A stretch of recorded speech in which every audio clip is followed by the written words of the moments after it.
How the mighty have fallen. Pint-sized dictator, the tartan Trump, Nicola Sturgeon's career ends in disgrace, arrested by police over financial irregularities in the SNP. Irregularities that raise more questions than a Gary Barlow tax return. These shocking scenes north of the border, following the ignominious arrest of her own husband and former party chief Peter Murrell. She was the leader of the party, he was the CEO. The SNP is such a cosy little family, but more like the Addams family or the Wests. This humiliating development is a nail in the coffin for Sturgeon's already tattered reputation.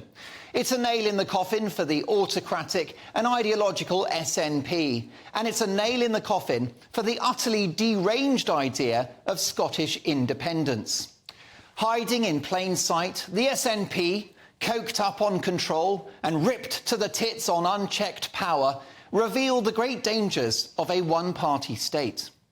This latest financial scandal can be added to the SNP's many crimes whilst in office, presiding over disastrous health outcomes, plummeting attainment standards in Scotland's schools, a near-bankrupt Scottish NHS, the phasing out of North Sea oil and gas, and the rolling out of divisive, toxic, woke ideology, Scotland being one of the most woke countries in the world, all thanks to Sturgeon.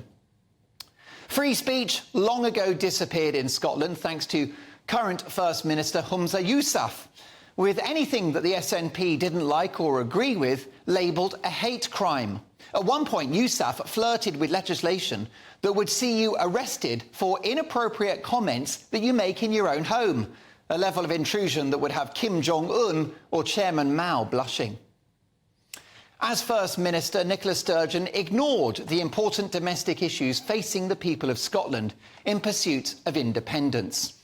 Every single measure, every single policy has been focused not on the national interest of the great country of Scotland, but the deranged dogma of separatism.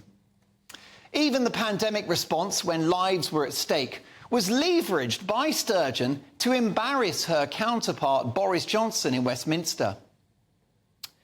It's a cruel irony for Sturgeon that it was the SNP's preoccupation, its obsession with trans ideology, which says a man is a woman and a woman is a man, that ultimately did for her, especially when news broke that a double rapist, that's right, a double rapist who calls himself Isla Bryson, was accommodated in a women's prison.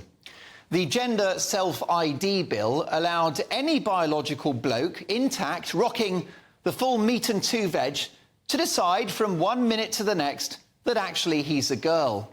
No medical checks, no diagnosis, just a few months and you're a lady. This policy was met with uproar as Scotland's female-only spaces and Scottish women's hard-won sex-based rights looked to have been sacrificed at the altar of wokeism.